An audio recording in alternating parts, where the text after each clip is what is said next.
Out of the Dust, this is autumn 1935. Cut it deep. I went in with Daddy to see Doc Rice. Doc said, "Why'd you wait so long to show someone those spots, Bayard?" I scowled at Daddy. He looked at the wall. I think he didn't care much. If he had some cancer and took and died. Figured he'd see Ma then. He'd see my brother. I'd be out of his hands. He'd be out of the dust. Now he's going to wear bandages where Doc cut the cancer out the best he could. We have to wait and hope Daddy didn't get help too late. I asked Doc about my hands. "What," I say, "can I do with them?" Doc looks carefully at the mottled skin and stretched and striped and crackled skin. "Quit picking at them," he says. "Rub some ointment in them before you go to bed," he says. "And use them, Billy Joe," he says. "They'll heal up fine if you just use them." Daddy sits on my bed and I open the boxes, the two boxes that have been in my closet for years now. The dust is over everything, but I blow it off, and Daddy is so quiet when he sees some of the things that are still so strong of Ma, and we end up keeping everything but a palm full of broken doll dishes.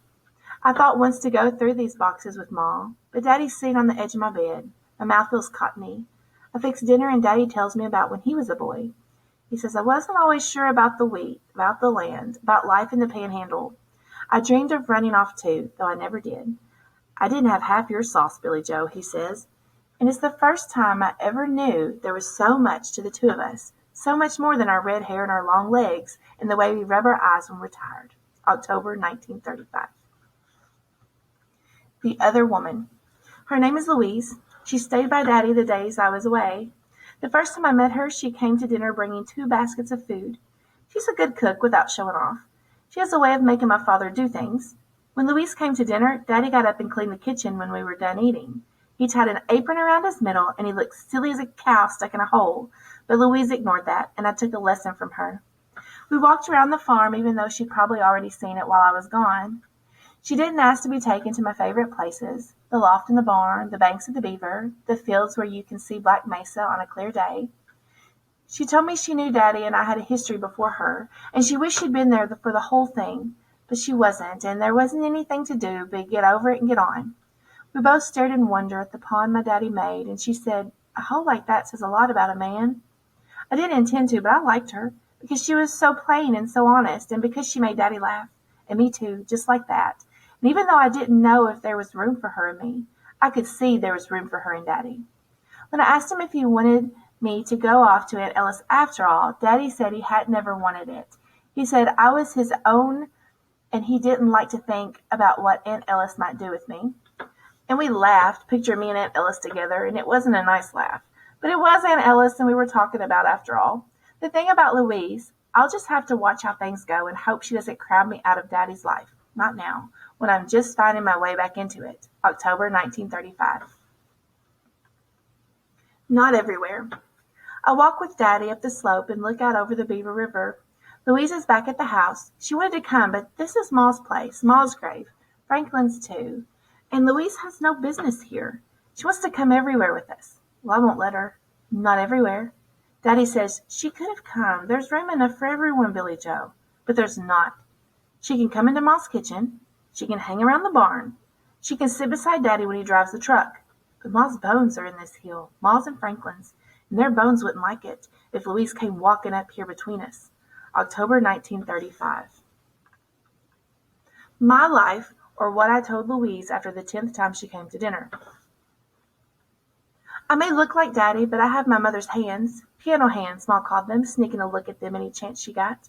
A piano's a grand thing, I say, though ours is covered in dust now. Under the grime it's dark brown, like my mother's eyes. I think about the piano and how above it hangs a mirror, and to either side of that mirror, shelves, where Ma and Daddy's wedding picture once stood, though Daddy has taken that down. Whenever she could, Ma filled a bowl with apples, I tell Louise. I'm crazy about apples, and she filled a jar with wildflowers when she found them, and put them on the shelf above the piano. On the other shelf, Ma's book of poetry remains, and the invitation from Aunt Ellis, or what's left of it.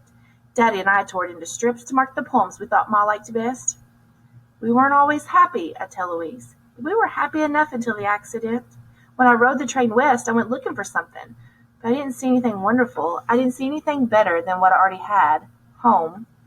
I look straight into Louise's face. Louise doesn't flinch. She looks straight back. I'm the first one to back down.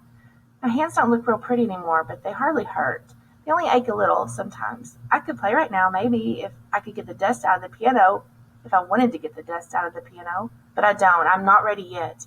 And what I like best about her is Louise doesn't say what I should do, she just nods. And I know she's heard everything I said and some things I didn't say too. November 1935. November dust.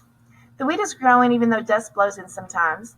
Walk with Daddy around the farm and see that the pond is holding its own. It will keep Ma's apple trees alive, nourish your garden, help the grass around it grow, enough to lie in and dream if I feel like it, and stay in the inn and wait for Mad Dog when he comes past once a week on his way from Amarillo, where he works for the radio.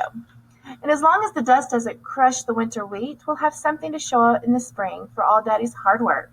Not a lot, but more than last year. November 1935. Thanksgiving list. Prairie birds, the whistle of gophers, the wind blowing, the smell of grass and spicy earth. Friends like Mad Dog, the cattle down in the river, water washing over their hooves. The sky so big, so full of shifting clouds, the cloud shadows creeping over the fields. Daddy's smile and his laugh and his songs. Louise. Food without dust.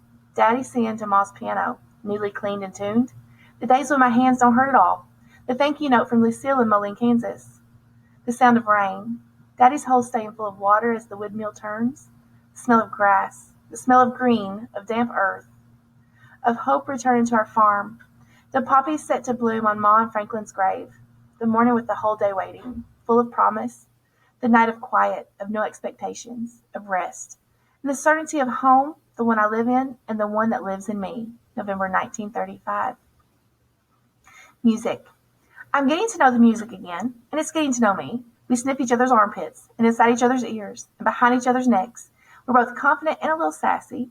And I know now that all the time I was trying to get out of the dust, the fact is, what I am because of the dust. And what I am is good enough, even for me. November 1935. Teamwork. Louise and I take walks after dinner every time she comes. By the time we get back, the kitchen looks pretty good. Daddy only leaves a few things he doesn't understand, like big pans and wooden spoons and leftovers, and that makes me a little irritated, but mostly it makes me love him. And Louise, knowing exactly what's left to be done, helps me finish up. She was my father's teacher at the night school class. She never married. She went to college for 2 years and studied and worked, and didn't notice how lonely she was until she met Daddy and fell into the big hurt of his eyes. She knows how to keep a home. She knows how to cook. She knows how to make things last through winters and drought. She knows how to smooth things between two red-headed people. And she knows how to come into a home and not step on toes of a ghost. I still feel grateful she didn't make cranberry sauce last month at the first Thanksgiving we spent together. Louise made sweet potatoes and green beans and turkey and 2 pies, pumpkin and chocolate. I was so full my lids sighed shut, and Daddy walked with Louise instead of me out to Ma and Franklin's grave, where he let Ma know his intentions. And Ma's bones didn't object, neither did mine. And when they came back to the house, Daddy still cleaned the kitchen. December 1935. Finding a way. Daddy started talking about planting the rest of the acres in wheat, but then said, no, let's just go with what we've got right now. And I've been playing half hour every day, making the skin stretch, making the scars stretch. The way I see it, hard times aren't only about money or drought or dust. Hard times are about losing spirit and hope and what happens when dreams dry up. The tractor's busted, we don't have the cash to fix it, but there's nothing saying Daddy can't do the work by hand. It can't be any harder than digging a hole 40 by 60 by 6 feet deep. Daddy bought a second mule with Louise's help, her betrothal gift to him. He walks behind the team, step by step, listing the fields to fight the wind. Maybe the tractor lifted him above the land. Maybe the fields didn't know him anymore, didn't remember the touch of his feet or the stroke of his hand or the bones of his knees. And why should wheat grow for a stranger? Daddy said he'd try some sorghum, maybe some cotton, admitting as how there might be something to this notion of diversification folks were talking about. And yes, he'd bring the grass back like Ma wanted, where he wasn't planting anything else. He'd made new sod, and I'm learning, watching Daddy, that you can stay in one place and still grow. I wipe dust out of the roasting pan, I wipe dust off Ma's dishes, and wait for Daddy to drive in with Louise, hoping she'll stay a little later, a little longer, waiting for the day when she stays for good. She wears a comical hat with flowers in December, and when she smiles, her face is full enough of springtime it makes her hat seem just right. She brings apples in a sack, perfect apples she arranges in a bowl on the shelf, opposite the book of poetry. Sometimes while I'm at the piano, I catch her reflection in the mirror standing in the kitchen, soft-eyed, while Daddy finishes chores, and I stretch my fingers over the keys and I play. December 1935. The end.